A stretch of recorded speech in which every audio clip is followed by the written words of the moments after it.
सम्मानीय सभापति महोदय, मंचासीन गुरुजीवृंद एवं उपस्थित भाई और भौणी माने, आज भारत इतिहास रे एक पवित्र दिवस। आज भली पुण्यतिथि रे भारतर पूर्वतन राष्ट्रपति डॉक्टर सर्वपल्ली राधाकृष्णन जन्मदिन।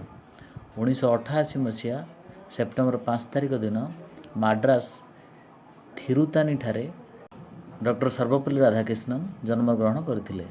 से जड़े आदर्श शिक्षक तथा दार्शनिक थिले। शिक्षकता जीवन क्रमे भारतर उपराष्ट्रपति और पर राष्ट्रपति पद अलंकृत करथिले। समाज रे गुरुंक आसन सर्वाग्रे। गु अर्थ अंधकार एवं रु अर्थ दूर करिबा, अर्थात गुरु अंधारर आलोक एवं अज्ञानरु ज्ञानर आलोक देखई थांती। तेणु गुरुंक महत्व उपलब्धि करी निजर जन्मदिन पालन करने को निजर जन्मदिन को पालन करने को गुरु दिवस रूपे पालन करने अनुगामी मानक से परामर्श देते। गुरु साक्षात ईश्वर सदृश्य गुरु मुक्तिदाता ज्ञानदाता। सेथिपई कहुଯାଇଛି गुरु ब्रह्मा गुरु विष्णु गुरुदेव महेश्वर गुरु साक्षात परम ब्रह्म तस्मै श्री गुरुवेर नाम। पौराणिक कथा हेउ बा ऐतिहासिक किंवदंती हेउ, द्रोणाचार्य एकलव्य, रामकृष्ण विवेकानंद, रामदास शिवाजी आदि गुरु शिष्य आम पाई दिग्दर्शक अटंती।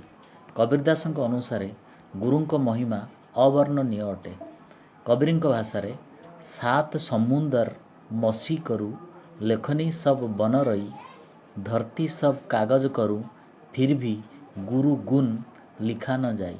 अर्थात सात समुद्रर जल को काली रूपे व्यवहार करी समस्त बनर वृक्षराजी को कलम करा जाई, सारा धरित्री को कागज रूपे व्यवहार करी गुरुंक महिमा जदि लिखा जाए तथापि मध्य ताहा अपूर्ण होई रहिजिबो। गुरुंक अपार करुणारू पंगु गिरिलंघे और अंध चक्षुष्मान होइथाए। तेणु आज पवित्र गुरु दिवस रे मोर प्रिय भाई और भौणी मानकु मु संदेश देवाकू चाहे जे आमे भविष्य रे जेते उच्च आसन को गले मध्य आमको मार्गदर्शन करिथिबा गुरु माने आम मानक पाई सर्वदा पूज्य होई रहिबे। सेथिपाई कबीरदास कहती गुरु गोविंद दो खड़े काके लांगू पाए, बलिहारी गुरु अपने जीने गोविंद दियो बताए।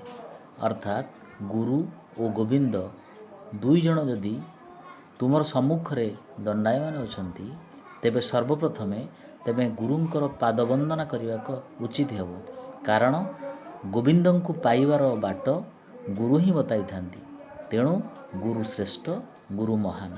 तेणु आजिर दिन रे गुरुंकर एही पवित्र दिवस रे गुरुंकर आशीर्वाद भिक्षा करी मु मोर वक्तव्य सांग करूछि। गुरु गोविंदाय नमः।